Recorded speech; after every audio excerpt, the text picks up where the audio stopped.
오늘 하나님께서 우리에게 주시는 말씀은 구약 성경 룻기 3장 1절에서 18절까지의 말씀입니다. 네, 이제 룻기 3장 1절에서 18절까지의 말씀을 사랑 목장에서 낭독자들이 이렇게 저희를 대신해서 봉독해 주셨습니다. 네. 얘야, 내가 행복하게 살 만한 안락한 가정을 내가 찾아보아야 하겠다. 생각하여 보렴. 우리 친족 가운데 보아스란 사람이 있지 아니하냐. 내가 요즘 그 집 여자들과 함께 일하고 있다. 잘 들어보아라. 오늘 밤에 그가 타작 마당에서 보리를 까부를 것이다. 너는 목욕을 하고 향수를 바르고 고운 옷으로 몸을 단장하고서 타작 마당으로 내려가거라. 그 사람이 먹고 마시기를 마칠 때까지 너는 그가 눈치채지 못하도록 조심하여야 한다. 그가 잠자리에 들 때에 너는 그가 눕는 자리를 잘 보아두었다가 다가가서 그의 발치를 들치고 누워라. 그러면 그가 너의 할 일을 알려줄 것이다. 루시 시어머니에게 대답하였다. 어머니께서 일러주신 대로 다 하겠습니다.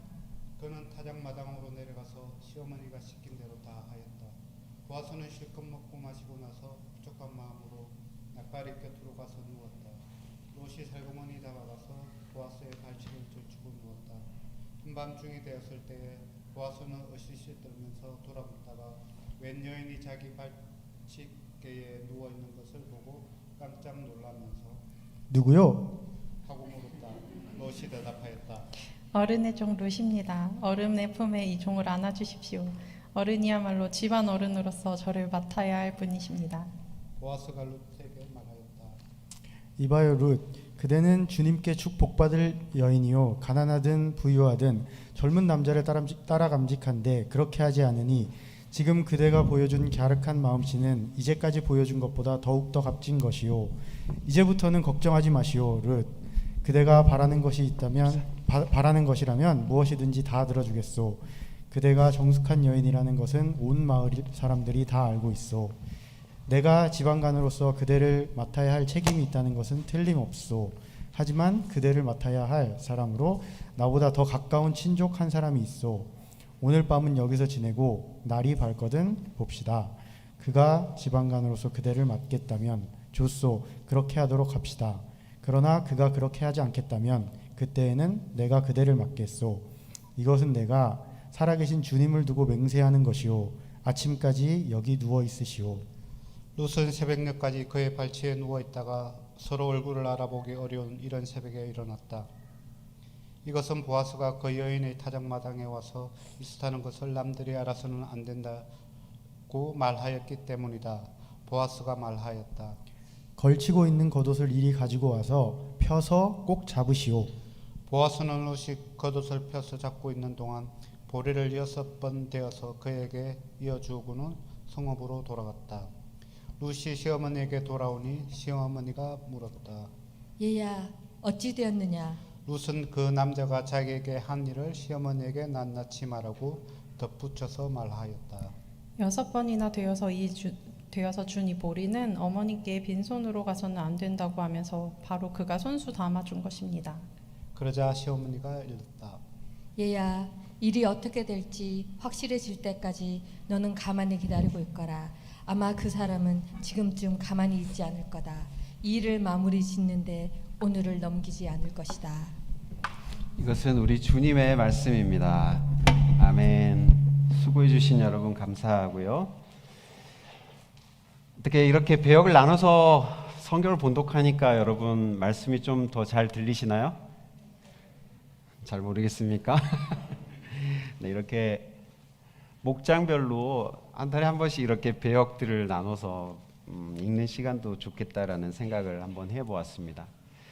룻기 2장까지의 내용이 룻과 나오미의 이야기에 포커스를 맞추고 있었다면 이제 3장부터는 룻과 보아스에게 포커스가 이동되고 있습니다. 나오미와 룻의 삶에 이삭 죽기는 아주 임시적인 그들의 삶의 구제 방법이었습니다. 그들의 삶에는 조금 장기적인 구제 프로젝트가 필요했습니다.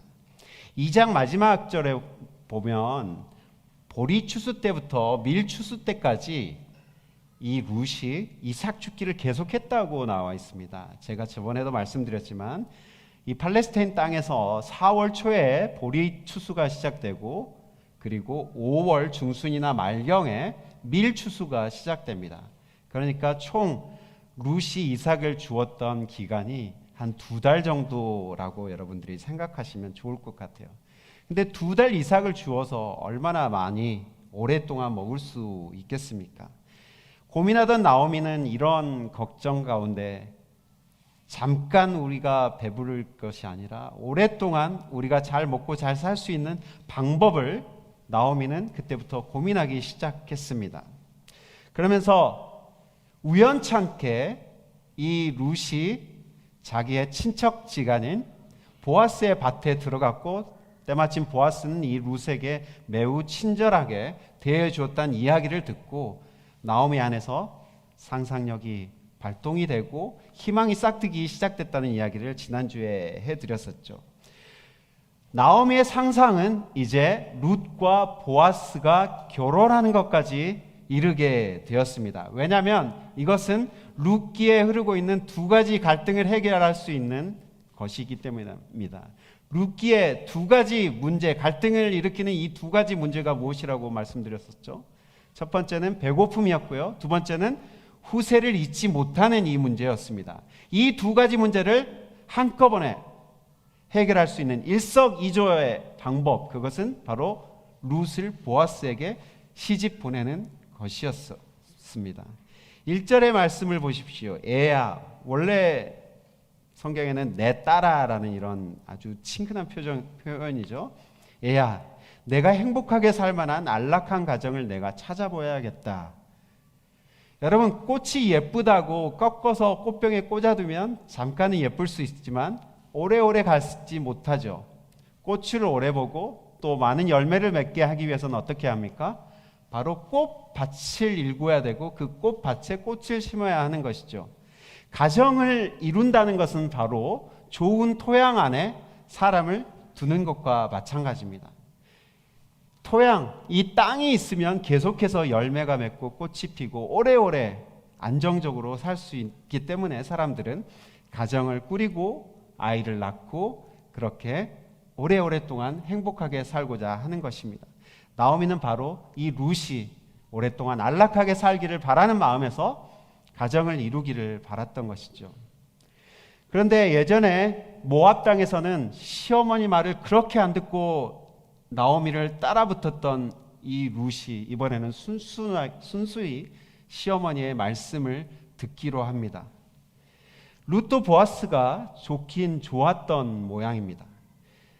제가 운전을 처음 배웠을 때 운전병 출신의 친구가 옆자리에 앉아서 이렇게 좀 코치를 해주었었어요. 근데 이 친구가 그렇게 충고를 해주더라고요. 가까이만 그렇게 보고 운전을 하면 사고 나기 십상이니까 멀리 보고 운전을 하라고. 그래서 그 충고를 제가 받아들이고 운전 습관이 조금 바뀌었던 기억이 납니다. 그런데요, 이 운전에서만 이게 적용이 되는 것이 아니라 우리가 사람을 대할 때도 상대방의 미래와 전망을 길게 봐주는 것이 우리의 삶에 필요합니다. 좋은 리더는요, 자기를 따르는 사람의 다가올 미래와 전망을 예상해주며 큰 그림을 그려줄 줄 알아야 합니다. 좋은 PI는 자기를 팔로우하는 랩실의 팔로워들이 어떤 미래가 이 앞에 펼쳐질지 그가 결국에는 좋은 PI가 되어서 또 다른 랩실을 운영하는 그 그림을 가지고 이 사람을 끌어주어야 하죠. 그리고 좋은 선생님은 이 학생의 미래가 어떻게 펼쳐질지 어떤 장점이 있는지를 생각하면서 이 아이를 지도해 줄 줄 알아야 됩니다. 좋은 어머니, 좋은 아버지는 어떻습니까? 이 아이의 당장의 좋은 성적만 내는 것을 강요하는 것이 아니라 먼 미래를 고민하며 스스로 자기의 문제를 개척해 갈 수 있도록 안내해 주는 부모니까 좋은 부모입니다. 룻의 이야기는 이제 타작마당에서 하룻밤이라는 이 클라이막스를 향해 가고 있습니다. 남녀 간의 뜨거운 사랑의 감정이 있을 뿐만 아니라 무거운 절제와 책임감이 이 타작마당의 이야기 속에 있습니다. 룻은 시어머니가 일러준 대로 보아스가 하룻밤을 머무는 타작 마당으로 가기로 합니다. 가기 전에 목욕제계라고 하죠. 깨끗이 목욕하고 좋은 향수를 바르고 아름다운 옷을, 최고의 옷을 입고 밭으로 향합니다. 평소에는 이삭을 줍던 초라한 이방 여인이었던 룻이 이제는 새색시로 단장을 하고 보아스를 향해 찾아가고 있는 것이죠. 보아스가 하루 일과를 마치고 즐겁게 먹고 마신 후에 조금은 취한 상태로 아마 잠자리에 들었던 것 같습니다. 룻은 이때다 싶어 아무도 보지 않는 틈을 타서 보아스의 발 아래 눕습니다.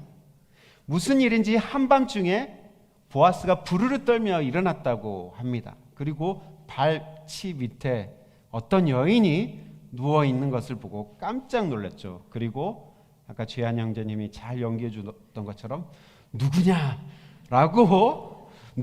라고 묻습니다. 이 누구야? 라고 물은 것은 진짜 그가 누군지 몰라서 물은 것이 아니라 그만큼 깜짝 놀랐던 것을 그렇게 표현하고 있는 것이죠. 누구냐는 질문의 9절의 말씀에 룻의 답을 우리는 주목해 보아야 합니다. 제가 9절 말씀 한번 읽어보겠습니다. 누구요? 하고 물었다. 룻이 대답하였다. 어른의 종 룻입니다. 어른의 품에 이 종을 안아주십시오. 어른이야말로 집안 어른으로서 저를 맡아야 할 분이십니다. 여러분, 이 짧은 말씀에는 앞의 내용들이 많이 반복해서 에코잉되고 있어요. 어른 품에 종을 안아주십시오라는 말을 먼저 살펴보면요, 이 안에는 두 가지 의미가 담겨 있습니다. 첫 번째는요, 그 당시에 옷으로 덮어주십시오라는 이 부탁은 청혼의 의미예요. 그러니까 결혼해 주십시오 하는 프로포즈를 할 때 당신의 옷으로 나를 덮어주십시오라고 이 말을 했던 것이죠. 그리고 두 번째는 우리말로는 당신의 옷으로 덮어주십시오라는 의역을 쓰고 있는데, 원래 히브리 성경을 직역하면 당신의 날개로 나를 덮어주세요라고 번역되는 말입니다.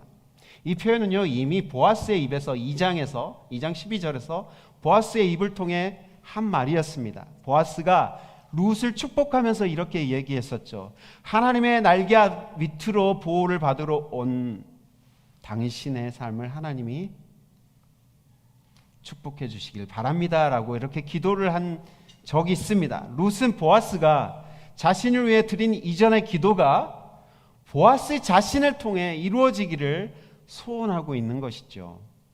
당신이 빈 복이니 당신이 책임을 지세요 라고 보아스를 지금 압박하고 있는 것입니다. 여러분, 룻기의 중심 주제가 바로 여기에 담겨 있습니다. 무엇입니까? 하나님은 인간의 행위를 통해 하나님의 복을 흘러보내신다는 거죠. 하나님이 인간의 행위를 통해 공동체를 세워 가신다는 그 주제가 바로 이 부분에 담겨져 있습니다. 우리들이 행하는 헤세드, 오늘 처음 나오신 분들을 위해서 또 설명하지만 헤세드는 인애, 자비, 신실함으로 번역되는 말인데요, 특별한 언약 관계에서 행해지는 신실함을 얘기합니다. 우리가 서로 행하는 이 헤세드로 말미암아 하나님의 사랑과 복이 전달된다. 우리의 자비의 행위, 인애의 행위를 통해 하나님의 복이 흘러간다는 것이죠. 룻이 또 말합니다. 어른이야말로 집안 어른으로서 저를 맡아야 할 분이십니다. 이 말에는 구약 율법이 담겨져 있다고 말씀드렸죠. 지난주에 말씀드린 기업 물을 자라는 이 특별한 제도가 이 말씀에 담겨 있습니다. 고엘이라는 히브리 말이라고 그랬죠. 기업 물을 자. 그러니까 어떤 친척이, 나와 가까운 친척, 형제, 자매가 빚을 지고 자신의 밭을 다른 사람에게 판다거나 아니면 자신의 목숨을 다른 사람에게 팔아서 노예가 되었을 때 이 사람을 대신해서 친척이 값을 지불해 주는 것, 그게 바로 고엘 제도라고 했죠. 지금 룻은 이것을 얘기하고 있어요. 보아스에게. 나오미의 후세를 이어줘야 할 책임이 당신에게 있습니다 라고 또 한번 보아스를 압박하고 있습니다. 이 말을 종합하여 보면 룻의 말은 나와 결혼해 달라는 말입니다. 경상도 사투리로 하면 어떤 겁니까? 내 알을 놔도 뭐 이런 거죠. 여러분, 여성이 적극적으로 프로포즈를 하는 것이 이상한 건가요? 남성이 프로포즈를 한다는 우리가 스테레오타입이 있는데 이 자리에 계신 특별히 싱글 여러분, 여자 자매님들, 특별히 좋은 남자가 나타나면 적극적으로 여러분 프로포즈 하십시오. 룻을 보십시오. 룻의 프로포즈가 보아스를 적잖게 당황시켰던 것 같아요. 그런데 놀라운 절제를 이 보아스가 우리에게 보여주고 있습니다. 이방 여인이었고요. 아무도 보지 않은 한밤중이었습니다. 룻을 함부로 대할 수도 있었을 겁니다. 보아스는. 그녀가 마음에 들지 않는다면 큰 소리를 내어서 종들을 불러서 룻을 쫓아낼 수도 있겠죠.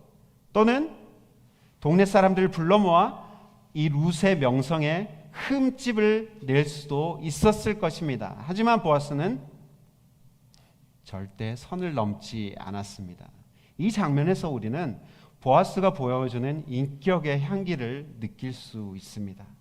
보아스의 인격은요, 절제와 책임감으로 표현되어지고 있습니다. 보아스는 룻이 그렇게 당돌하게 나왔지만 그녀의 목소리와 몸이 지금 떨리고 있다는 것을 감지했습니다. 그러면서 룻을 먼저 안정시켜야겠다라고 생각하면서 룻을 칭찬하는 것에서부터 시작하고 있습니다. 당신은 아직 젊은데 젊은 남자가 아니라 나 같은 노땅에게 이렇게 시집을 오려고 하면 어떡합니까? 라면서 자기를 조금 낮추면서 룻을 높이고 있습니다. 그리고 계속해서 칭찬은 이어지고 있습니다.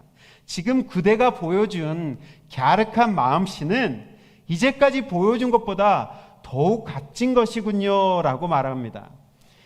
이 세 번역에서는 갸륵한 마음씨로 번역하고 있는데 이 말은 히브리 말로 헤세드입니다. 당신이 처음 보여준 이 헤세드보다 나중에 보여준 헤세드가 훨씬 값지고 무거운 헤세드이군요 라는 그런 말씀입니다. 여러분, 처음 행한 헤세드는 무엇이고 나중에 행한 이 인애는 도대체 무엇입니까? 처음에 행한 헤세드는 바로 어머니를 위해, 시어머니를 위해 이삭을 줍는 이 행위, 이 섬김, 이것이 바로 처음 행한 갸륵한 마음씨였습니다. 두 번째 갸륵한 마음씨 헤세드는 무엇이냐면 바로 시어머니의 집안을 일으키기 위해서 청혼을 하는 이 지금 타작마당에서의 이 갸륵한 마음씨를 보아스는 지금 칭찬하고 있고 이것이 더 무겁고 더 책임감 있는 헤세드이다라는 것을 룻에게 말해주고 있습니다. 그러면서 보아스의 칭찬은 거기서 끝이 나지 않습니다. 당신이야말로 현숙한 여인이군요. 엄청난 칭찬을 쏟아내고 있습니다. 여러분, 현숙한 여인 하면 생각나는 히브리 말이 있어야 되는데요. 혹시 기억나는 사람 있습니까? 에쉐트 하일이라는 이 말은요, 잠언 31장에서 이미 한번 쓰였다고 얘기했죠. 현숙한 여인으로 번역됩니다. 능력 있는 여인, 능력 있는 여자, 가족을 잘 건사하고 가족을 굶기지 않도록 책임질 수 있는 아주 힘 있는 여자, 그게 바로 히브리 말로 에쉐트 하일인데 이 보아스의 입에서 드디어 이 말이 터져 나오고 있습니다. 룻, 당신은 바로 에쉐트 하일입니다. 당신은 식구를 굶기지 않기 위해서 지금 최선을 다하는 능력 있는 여인이군요 라고 룻을 칭찬하고 있습니다. 보아스의 인격의 한계는 여기에서 머물지 않습니다. 룻의 순결을 지킬 뿐만 아니라 명성에도 흠이 가지 않게 하기 위해 새벽이 올 때까지 여기서 머물다 가라고 얘기하고 있습니다. 룻이 돌아가다가 일어날지 모르는 위험으로부터 룻을 보호하려는 배려이기도 했을 것입니다.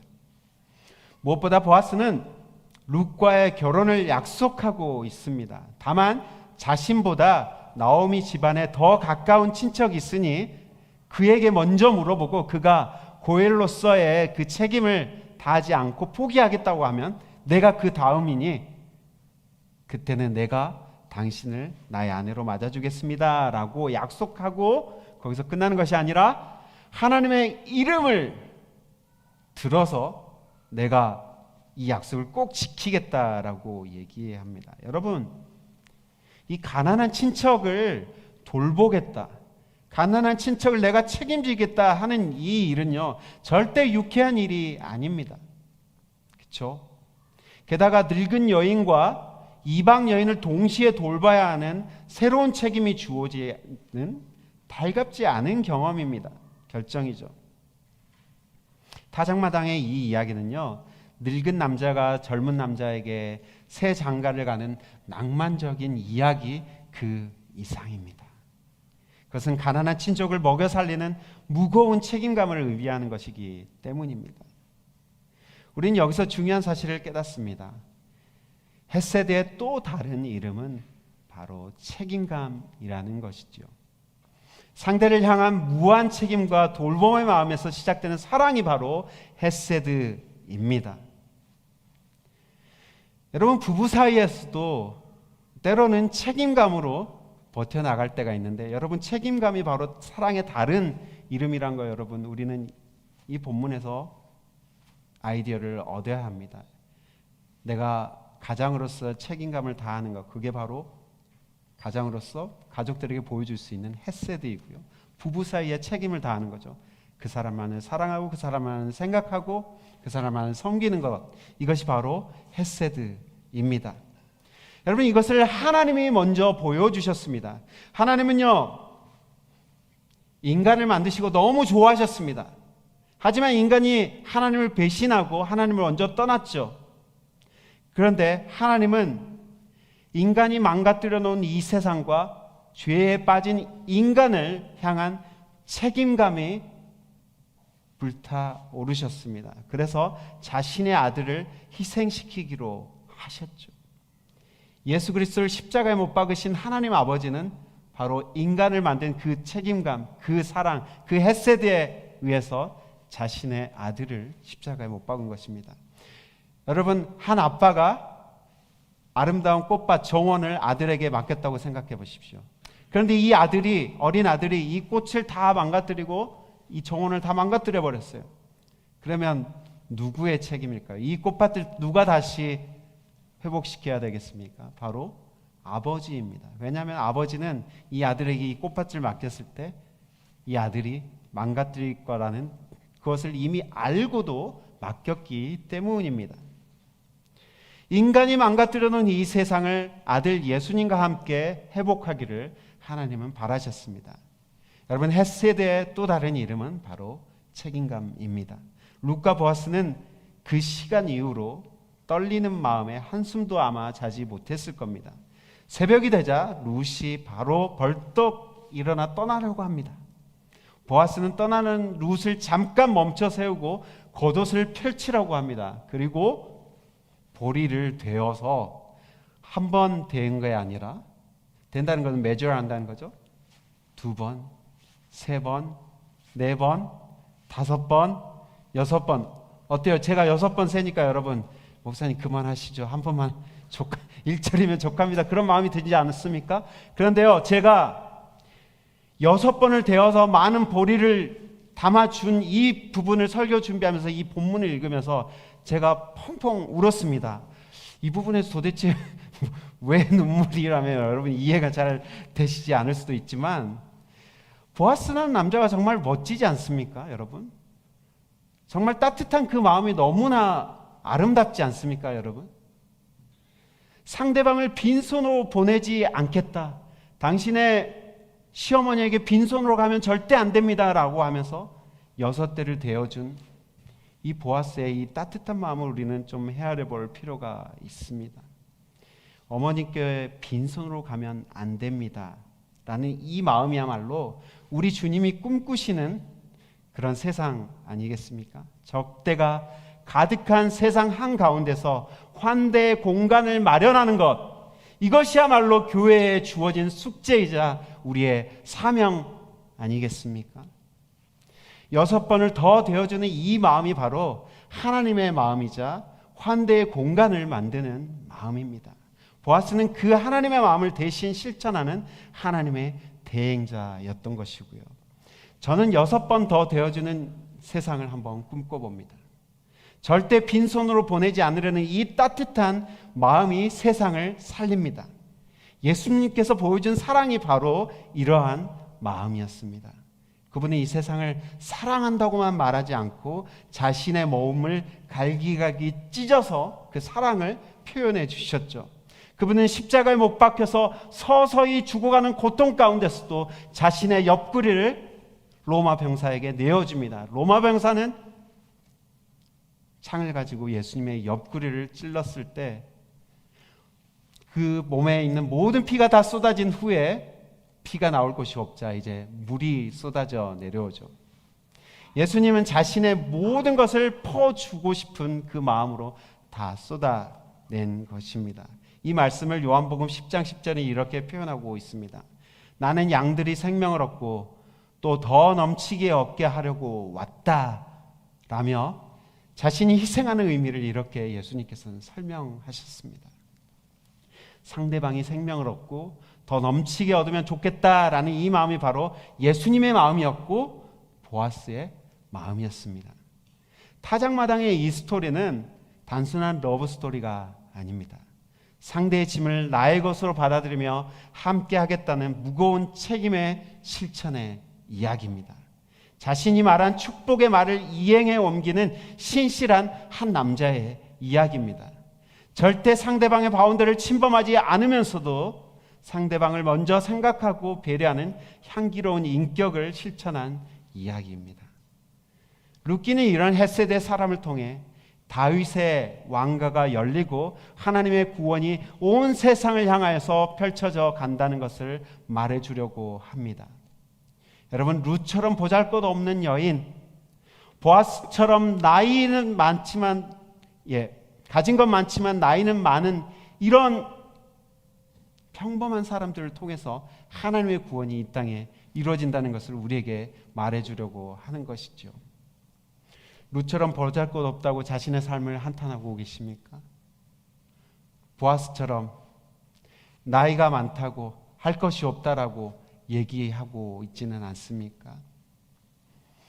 하지만 우리는 우리의 가진 작은 것들 나눔으로 하나님이 꿈꾸시는 환대의 세상을 이 땅 위에 열어갈 수 있습니다. 보아스처럼 내가 가진 것을 다른 이와 나누며 그의 비어있는 삶을 채우며 행복해하는 헷세대 세상을 우리가 만들어가야 하지 않겠습니까? 적대가 가득한 세상 한가운데서 환대의 공간을 여는 이 아름다운 이 일을 우리는 멈추지 말아야 합니다. 6번이나 더 되어주며 나오미와 룻의 삶을 풍성하게 했던 보아스의 마음을 우리가 품었으면 좋겠습니다. 여러분들로 말미암아 여러분들의 이웃과 직장 동료, 동네의 많은 사람들이 풍성한 삶을 얻기를 축복합니다. 여러분들로 말미암아 빈손인 사람들, 텅 비어 공허한 사람들이 풍성함을 누리는 그런 아름다운 이야기들이 만들어져 가기를 축복합니다. 함께 기도합니다. 사랑의 주님, 보아스의 삶을 통해 우리의 삶에 새로운 꿈을 꿉니다. 적대로 가득한 이 세상 가운데 정말로 냉혹하고 인정이 메말라가는 이 세상 가운데 환대와 따뜻한 헷세대의 삶을 공간을 마련하기를 우리가 소망합니다. 우리가 그러한 세상을 만드는 데 쓰임받을 수 있도록 우리를 사용해 주옵소서. 예수 그리스도의 이름으로 기도합니다. 아멘.